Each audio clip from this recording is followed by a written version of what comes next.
Thank you. Now, I think you might be thinking what this young Mozambican cowboy is doing in the stage.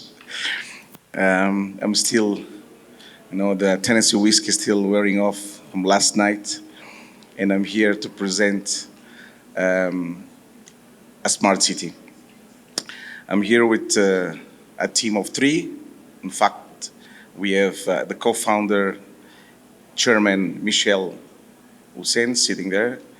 Dario Soto is the project manager.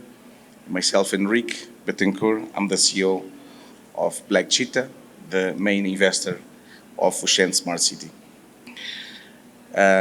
Gentlemen, Mozambique, like other African countries, is at the crossroads. We are facing a demographic divide, an explosion, a youth explosion of around at least 60% of our population are youth under 25 years old. And at the same time, our cities are suffering from lack of infrastructure, so they're constrained, they're strained, they're fragmented, and underperforming. Underperforming in different aspects, but mainly the infrastructure, supporting infrastructure play. Uxene Smart City is our answer to this. A fully integrated, modern, green, and inclusive city. This is the main concept of Uxene, designed to address both challenges: the youth explosion, the youth demographic, and the dysfunctional at once. Uxene is not just a city. It took us 4 years of thinking, planning, local, smart architects, urban planners, to come up with a proof of concept. So we're not looking Uxene as just a project, but a model, a proof of concept for what the future of African urban development should look like. So as a result, Uxene is seen as the African Renaissance with a view of bringing humanized, inclusive, and sustainable urban concept. It's a place of excellence to live, work, and play. And we are designing the city to at least house 100,000 inhabitants.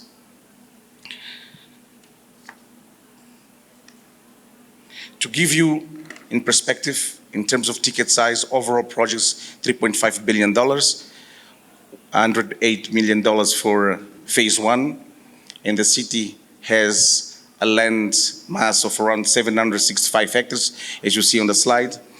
665 hectares total land area, and is sitting right along the ring road which connects the Grand Maputo metropolitan area. And the Grand Maputo metropolitan area is made of 3 main municipalities: Maputo, Matola, and Maracuén. You can see from the accessibilities, the land is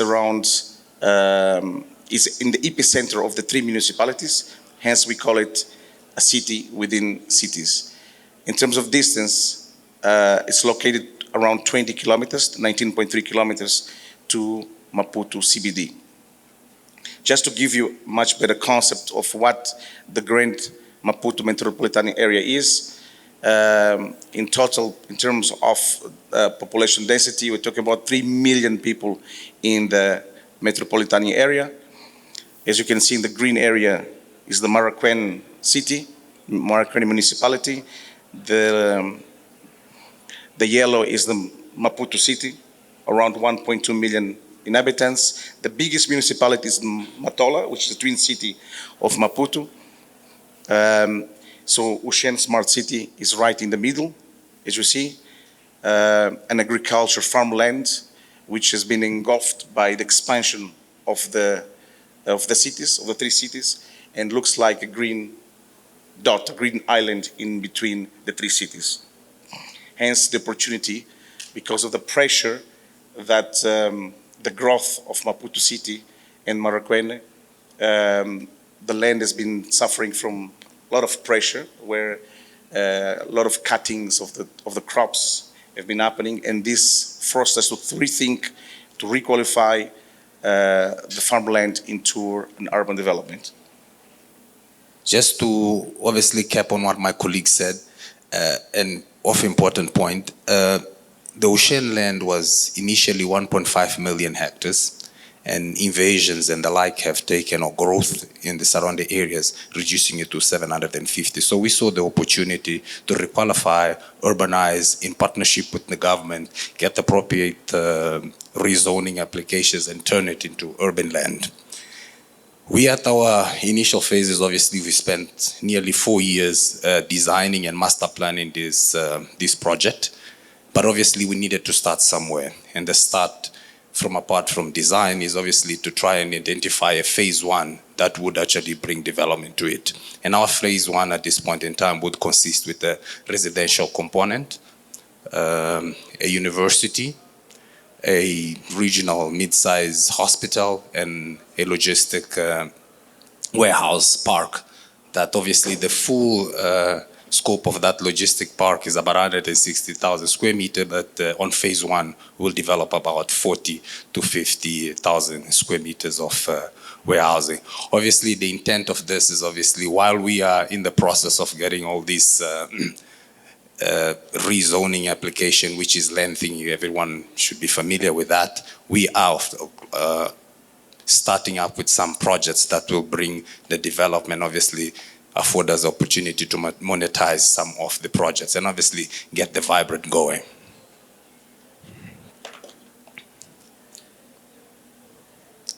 So at this point in time, obviously, we are at project development milestones and getting the project preparation to this phase one as we talked.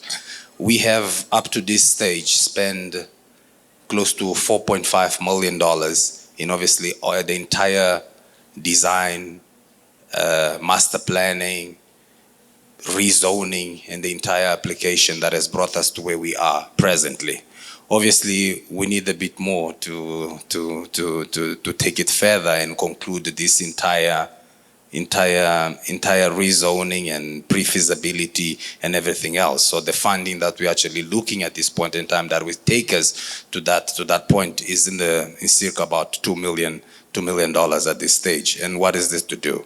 Is obviously to conclude the bankability studies, to refine the master plan, and I was talking to someone in the panel this morning and asking whether is there still scope to refine the master plan. I think we'll be doing this for very long. But obviously we want to get it as close as best as possible once we go out there, and that's what we're doing at this point in time to refining. And we hopefully by 2016 we'll have something that we are all much happy with it. Obviously the EIA process has started long ago, about 2022, and it's running its process, and we hopefully by 2026, the fourth quarter, we conclude that. We obviously also engage in to create special economic zones, always helps to try and get those things on the way. But again, those are lengthy processes, but they've started nearly 2 to 3 years ago. So they're running their normal process. As I said, we have phase one, and we need to develop a couple of things within phase one. And we obviously will have to subdivide some of those components so that it's not tied up to the land as a whole. So we can develop those key projects. One aspect I didn't mention on the previous slide is that some of those we have identified the anchors, we're busy discussing with them, and we're putting it together. Of importance is obviously the university, which I think is also typical in many places in Africa. Mozambique having been independent in 75 and having been ravaged by a 16-year civil war, a whole lot of aspects developed very slowly. However, the academic institutions, apart from public, the private ones have been gaining shape, but obviously without much infrastructure and so on. So one particular academic institution that has grown substantially currently rents facilities within the city of Maputo, but with limited space, and wishes to move into Uxene. It will be the university which we want to bring up and develop. So those are part of what probably our phase one as outlined will be around. Just to make a correction on the timelines, we expect to get financial close by Q4 2026. There's a construction start Q2 2027, not 26. It's, in terms of when we expect to break ground, so Q2 2027, and completion almost by the end of 2028. In terms of existing governance structure, how we designed the governance model for Uxene Smart City, we designed it in the old co, propco, and old co model in a structure that the property funds, developers, and investors, investment funds understand the standard structure. I would like to re-emphasize one thing here my colleague mentioned, is the university campus as the starter pack, or the first, one of the first component parts of the project. The university is the biggest university in country, private university, strong balance sheet, and wants to do a rent swap, basically moving from CBD to a new campus built for purpose, built to suit. And this basically, it's our first low-hanging fruit. And also the logistic park, we have an operator willing to operate the logistic park. In fact, this operator already has similar logistic parks around Southern Africa, in particular one in Angola.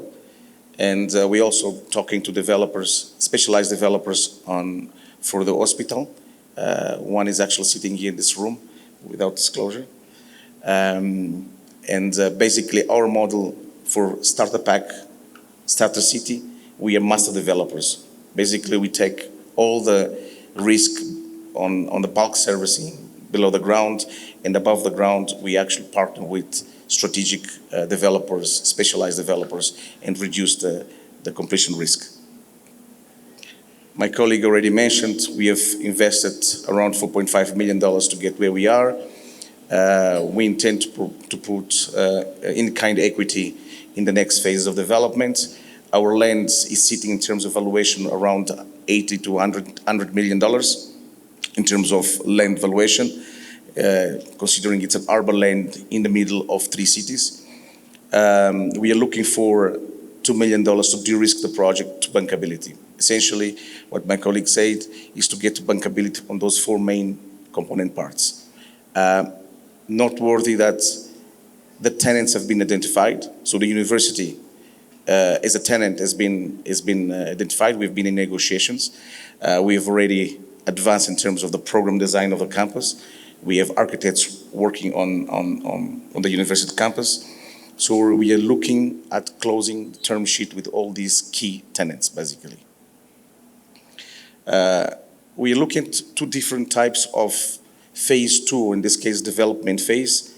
We can take a master development type of model, scenario, or develop into a point where we will attract investment funds or patient capital looking for yields. Looking at the model where the yield scenario, we're talking about $108 million ticket size for the 4 components, and a debt to equity ratio 25-75. We're talking about an investment of $27 million equity and $81 million debt. And in terms of yield scenario, we're talking about around 7% yield in this development scenario in a holding period between 5 to 10 years. So this is just a comparison in terms of 2 different scenarios. Investors will come at bankability stage, financial close, going forward, $108 million investment. Scenario 1 yield model, we're talking about a yield of 7%. If we look at the master development scenario, less risk without taking market risk, selling development rights to property developers above the ground, we are talking about an IRR of 18%. Uxene has been designed considering the impact it will have in the city, in the community, but also taking into consideration the SDG alignment. So we mentioned that Uxene has been designed to have a 50% green space, In fact, we include in our master plan an ecological park. Currently is a sand pit. It's a mining company operating the sand pit, which has been closed, and we want to revitalize that sand pit into an ecological park, rebuilding the natural local fauna with native trees. We also want to integrate naturally solar energy, green energy, with a solar farm of around 1 or 2 megawatts. And in terms of SDG 11, sustainable cities and community development, Uxene is well aligned with SDG 11.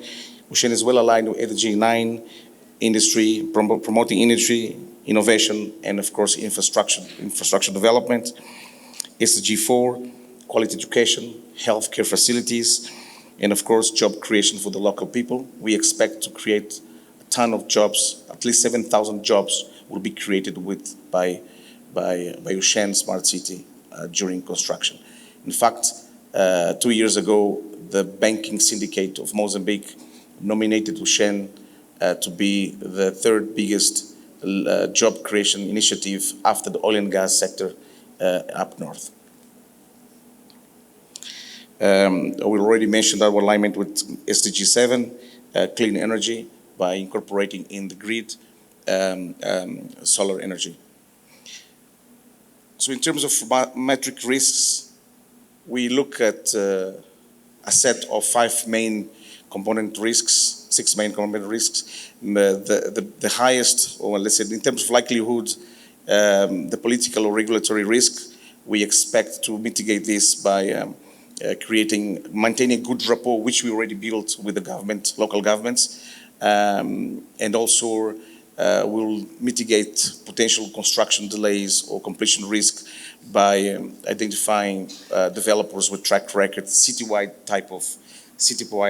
scale type of track record, with experienced contractors, and of course reduce the execution risk.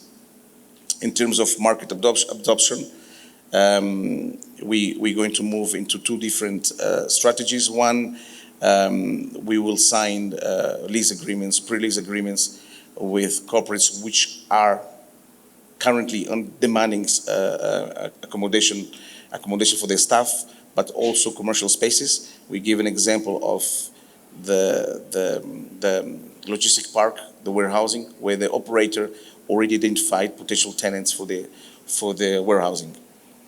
We would also like to explore the possibility to launch a rent-to-own model for the apartments or for the housing sector, for the affordable housing. And this is a model that we want to naturally mature during the bankability study. We've identified potential DFIs with appetite for that, Shelter Freak and other DFIs. What we would like to is to deepening our understanding on how can a rent-to-own model be launched. In terms of financing gaps, of course, we're going to do a staged development. We already mentioned that we are starting with the starter city, a smaller phase 1 with 4 component parts, which will catalyze the rest of development. So we don't want to go big. The overall investment will be $3.5 billion. Mozambique, the size of the market, cannot absorb that much square meters at once, so we'll do a staged development. What you're seeing here is just a small sample of the executive team sitting here in the room, but we have a local team, a very strong local team, and we also have partnered with infrastructure advisors. We've partnered with strategic partners with experience and track record in structuring and arranging for funding as well. In fact, we are here because of this kind of alignments that we're creating as we develop the project. We are in this room by invitation, Vivek and Gili, but we've been interacting for the last year and a half. So this is a way we are trying to de-risk the project by relating with people with track record and experience in project finance.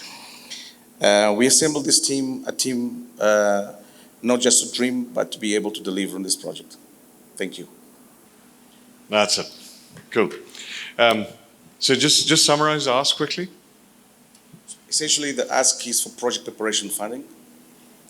Like my colleague said, we have done a lot in terms of master planning, in terms of zoning. There's different component parts already in motion, but we need to get to bankability stage. Yeah. So it's a $2 million for bankability, Bankability and stages. feasibility, and then the first big is $108 million. Yes. Caroline, we had a chat with together with Dario and Henrik. Do you want to start off on what you heard that you liked? What could be done better? Sure. Yes. Hi again. Thanks very much for the presentation and for taking on board some of what we spoke about last week. I love the way you explained very clearly what your vision is and the two challenges that you have within the country. You talk about urban dysfunction and you talk about the youth population. I think that you've got more to say about how you're dealing with both of those through the project.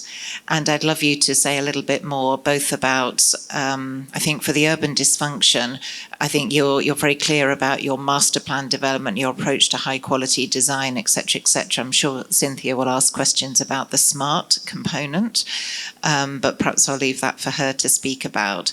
But in terms of the youth population, you've said 7,000 jobs created during construction, but long term, when I see the images that you have, the big shiny buildings, et cetera, how is that accommodating that youth population, either in terms of affordable housing or in terms of job creation? What sort of jobs are going to be created long term, and how is that youth population going to be accommodated in the longer term? I think you've got more to say on that. I'd also like you to say a little bit more about the relationship with government and how they are supporting you. You've talked about in partnership with the government. As I understand it, it's not a PPP project as such, it is a private project. It's not yet a special economic zone, so at the moment there are no particular tax breaks or incentives or anything for investors to come in at the moment. But in terms of perhaps enabling infrastructure or other discussions that you've had with government, could you explain perhaps a little bit more about your conversations with them, what they are able to provide, even if it's to the site boundary, rather than sort of within the development? And my third question, or sort of request for you to explain a little bit more, is about that second step of funding the 108 million to do your phase one implementation. I understand the 2 million is quite a small ask for your project preparation and basically white collar work in order to get those studies underway. But what do you see as that route to the 108 million to really help you kick off in what's a very short time frame for construction in 2027? Thank you. Let's just get Willie in as well from your point of view of having done this all. Any guidance or any questions? What did you see missing or what you liked? Well, what I do like is the location of the development, the fact that there are infrastructure not too far from it. But I would like to know a little bit more about that supply, the bulk, how close is it to the edge of your development, because that ultimately can delay your project significantly. And then also some of the relationship or your relationship with the government in terms of supplying some of the municipal services, what is their take on that, whether you have to supply that yourselves, we have to do that in our case, to a very large extent. And then once you have developed it or started with the infrastructure, the question is the takeout. What is the takeout going to be? Who's going to take you out from a financial point of view? Is it banks with end user finance? And I would like to know a little bit more about that component, because you put in the $108 million with the idea that somebody else will refund that, and how's the infrastructure for funding in Mozambique like to be able to take you out over time? Let me start by obviously try and respond some of Caroline, and if I hope I took enough notes. The relationship with government, obviously, considering this is the first sort of town being built in the country, we've been warmly embraced by government. We've tried to shy away of going particularly in a full partnership with government. We are a private entity and we move it that way, but with their blessing. And strategically to that has been obviously trying to partner with, which goes to you, Vili, trying to partner with the government utility companies that exist. In terms of electricity as a starter, the government of Mozambique, because that whole area has developed quite rapidly, needed obviously to expand the power outrage to that entire area and needed to build a substation within the vicinity with about 82 mega MVA to supply the entire area. And there was no land. And we grabbed the opportunity and allowed them to build the infrastructure in that area. Obviously, we do take some takeoff of it, which is some of that power goes to us. And it's en route, it's happening and so on. Likewise happened with water. The water board equally build some of their treatment, one of their treatment that distributes, and those are already functioning and happening.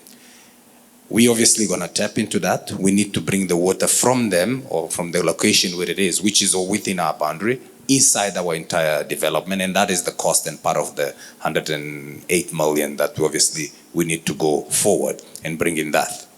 Now a difficult question then is, in particular being in Africa, is how do you then create jobs within a construction environment? And it can be multifold. It is during construction, it is post-construction. My hope, and I think my colleagues' hope, is obviously we are laying the foundation. We are undoubtedly going to be extremely gray in here to see this project throughout. But we want to see it started. And we've started, we've begun. It is something that our ancestors or fathers and grandfathers couldn't have done in the conditions that they were. We want to do it. We'll put a university, we've put a bit of power, we've cleared the site, we're going to open a couple of roads, we're going to start it. It's going to take its time, and then things should catch up, and the employment should come from those, traditionally as it is, through the building, through the offices, and whatever that comes through to that should come on that. And obviously, we then need to get from all the smart people around here further inputs on how we model this to be something that is truly catalyst. But without elongating, the big important part of this is urban growth in Mozambique has been about 4.5%. Huge over the past years. We've got a population sitting in Maputo of about 3 million. This is a big catchment area, and that picture does not do justice to what is happening in that area. It's unfortunately an extremely agglomerated area. You do have the people and so on. And when I look at also even the population sort of income at the middle level, and that's what we're looking at, and you ask me about, are we addressing low or affordable housing? Unfortunately, we cannot. We wish we could. Our hearts call for it. But we are trying to tap into that middle, low income level that earn about $1,000 little dollars per month, that can pay and afford a high rent or a bond to buy a unit that costs anything between $50,000 to $60,000. So we can build, give it to them. That doesn't exist. It's a pure fact. For 3 million people, out of that, a great part is youth. It doesn't exist. Some developer needs to come and do it. And we want to be it, with your help, of course. I'll let Enrique do the other portion. Well, I think the ticket size that my colleague mentioned, up to $60,000, $80,000, is considered affordable if you benchmark it in the region. So we are actually targeting affordable. We don't like to use affordability or social housing because we think social is the mandate of the government, but we want to bring in cost-controlled units that the youth can afford. So that's what we are aiming. I'm going to let the community development, the social responsibility program, the job creation opportunity for the visionary and the founding member, Michelle, to talk about it, because it took it as his personal job. And there is actually a CSR program for Uxene Smart City. It's a very deep and broad social responsibility project. In regards, so a mic for Michelle there. In regards the infrastructure play, or in terms of how we're going to manage, we looked at the governance structure, and the reason it was set up this way. Sorry, can you put the governance structure? And the holdco, the propco, opco type of structure, and we have the infraco component part there is exactly that. We expect that the way we're designing is to attract patient capital, attract investment funds looking for 10 years above, that looking for yields. And we know we can flip the opco and the infraco to these pension funds, and that by itself will keep it sustainable. Meaning plowing back the investments in the next phase of Uxene Smart City. If I may, in the interest of time, I'd like to move on to the smartness of the city. But before we go there, we had an interesting conversation about the green spaces, the degradation of the mangrove, and how you were protecting that and enhancing that. A quick statement about that. Yes, Vivek, the area was set aside for eucalyptus growth. That's what the farm is all about. And obviously, if you would see, and I'm going to make it very short, is obviously we're trying to only occupy 50% of the plot and maintaining both the species that are there. Obviously, eucalyptus is not purely fully native, and replace it and progressive and try and maintain as much of the beauty that it is. And that's pretty much the straightforward answer in terms of that. Obviously, Enrique did mention earlier the ecological park that we took. This is an action by disaster. Obviously, the area has been used to quarry sand for building, and we will turn that portion into a lake. But obviously, we're also being opportunistic because it just simply lands in a very good area in terms of dealing with our stormwater, exactly where it goes, makes a good retention, and you can definitely make it a better recreational area and what so forth. So that is one element of being smart. Cynthia and George, will you come in and talk about what your thoughts were from your respective purposes? But in the meantime, please, gentlemen, also think about something you will ask the panel. Good afternoon. Thank you for the presentation. It clearly smacks of a long-term plan that has been put into place in terms of defining a design and long-term desire for this space. What would be good to hear more as you think about this template for a new city in Africa, in Mozambique, targeting a very youthful population, is what this city then represents. Is this a place where they live, or is this a place also where they live and work?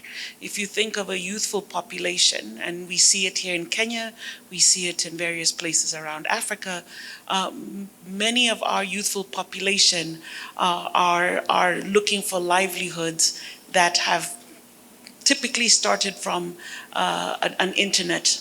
They're running internet-based companies, whether it's on Instagram or Facebook or WhatsApp or what have you, and wanted to hear more about how you've thought about that infrastructure in this place, a place where you don't only live, but a place that you also work, and then what's attracting them to this development.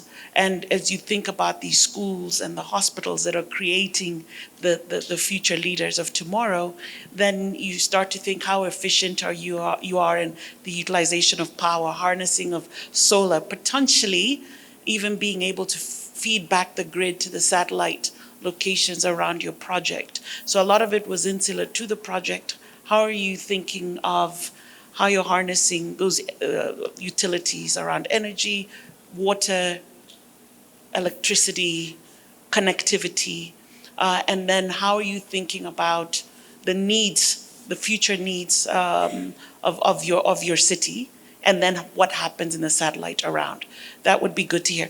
The second question that I had in terms of how you're leveraging and inputting of technology in the development itself.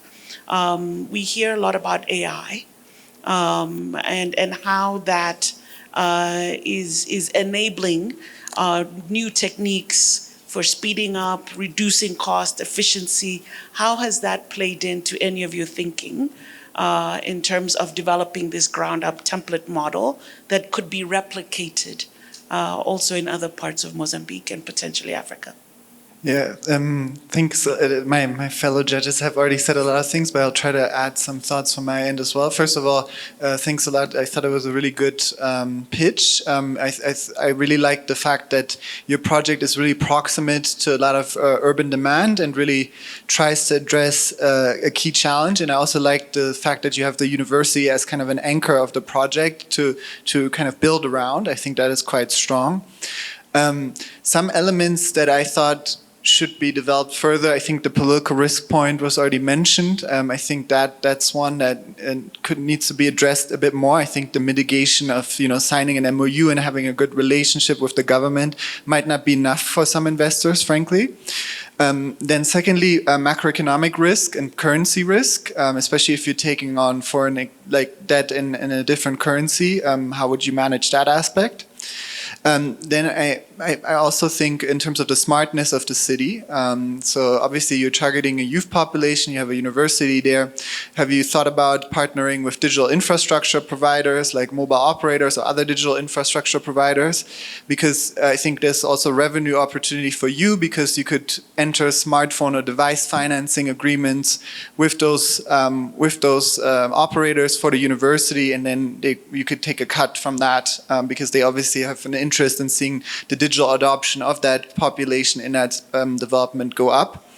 I also had a bit of a question on access to essential services. You mentioned a bit, the challenges around working with the water utility and kind of balancing where you're sort of relying on existing utilities and their service delivery models versus building your own. Because I imagine the utilities that are operating in Maputo face a range of different challenges. So that could be a project risk relying on them too much. And then lastly, I think the other point was just on community buy-in. I think you mentioned the CSR project you have a bit, but to what extent you mentioned that there are a lot of people already in and around the area. So community buy-in seems quite important. How do you ensure that? Perhaps just the special economic zone, I don't think I reinforced that enough. We started that process 2 years ago. It is a lengthy process, and I'm sure everywhere in Africa it's going. So there will be some protection on that, inshallah. Okay? And obviously, need to add, and probably add to you, and I didn't get your name, which is bad. Okay? The project is located within a ring road, highly densely populated, as I already mentioned, and part of the backbone of the infrastructure in Mozambique, obviously with rail coming in and so forth. But those obviously we can discuss one-on-one, and I can bring you more and pick up your brain on how we get that better. So people already live there in terms of answering. How do you then look forward? Will they live there and work there? People live in the vicinity, and obviously if you bring infrastructure, you should try and answer some of that. And if that infrastructure is obviously business, like the logistics park and so forth, brings it all together. But all of us here in this room, we've got so much homework to do. The world is so transforming. Post-COVID, we all worked in a certain place. These days, I'm not too sure I can get my staff to work every day. I've got to tell them, you work 3 days here and the other days you work at home. That's where we're heading. So that also answers some of these things that we're thinking and going ahead. And that's what we want. We need to understand it better, not just for Maputo or what we did. And one of our, I wouldn't say challenges, but one of our greatest convictions is this being the first or being a catalyst to what urban development in Mozambique should be or should look like, and in trying a private entity putting it together also raises another challenge, which is it hasn't been done. How do you start a new city? Can we try and do this in this way so that it is tailored to our solutions? Can we then take it this way? If we succeed, I think we would have done great. And obviously, we count with your help on that. The risk on utilities, obviously, I wish I had a simple answer. But bringing power, especially at that magnitude, it's massive. And yes, we will rely on solar. And needed, important to say, Mozambique power is very clean. Most of our power is hydro. We are on the belt that is very favorable in terms of solar energy. We get in an area where we are, it's actually one of the best to be in the world in terms of the amount of catch that you get from a power cell. So yes, we'll tap into that, but hope that is also answered. So with limited time, let me add a few things here. Up to now, the city has been designed by millennials, by thinking Generation Z. So Gen Z are the main targets of this city. So we are thinking digital city. So digital planning from get-go. We are thinking a blanket of connectivity. We're thinking the smart grid, smart meters, smart parking, e-permitting. So it's all part of the design model of Uxene Smart City. In fact, we signed MOUs with a telco, without disclosing the name, the main telco in country, and also a technology provider. I think the biggest smart city platform as a service in the world, horizontal in this case, and then we will plug in innovations that will come from the Gen Z community. Besides the university, we're going to have an innovation hub. We call it Uxene Valley. And Uxene Valley, we expect that innovation in terms of smart meters, smart parking, etc., will come from Uxene Valley itself. Because Uxene will be a captive market, is a platform to test those innovations. So Uxene Smart City is also a platform for innovation, especially for the Gen Z segment. In terms of infrastructure play, we think it's shared infrastructure as well. In fact, the utility partner, the water board, has chosen Uxene to be their case for smart water. In fact, they are the ones who brought the idea of utilizing the same channel to put fiber and to monetize with other fiber and electricity, etc. So this shared infrastructure play is good for us, but also we're trying to flip this in the infra-co type of structure and attract investors that are willing to invest in the infrastructure play. In terms of mobility, I already mentioned about connectivity. Mobility, yeah, the whole design was in the thinking of a walkable city, a 15-minute type of radius where you can get served. So Uxene Smart City has been designed to be a walkable city, to reduce carbon footprint as well. In terms of governance, I think we learned a lot from existing. We traveled abroad. We looked at different cities all over the world, 11 cities actually, and I think we're going to copy the best of the breeds in terms of governance structure, but also thinking on the dashboards type of management of the city. We've seen dashboards augmented by AI in terms of improving the routing, in terms of improving the traffic, etc., security component. So that's all going to be incorporated into the governance and security part. Thank you very much. Thank you very much, our panel of mentors, for your time and for your input and wisdom. And thank you very much, both of you. All the very best. Please join me in thanking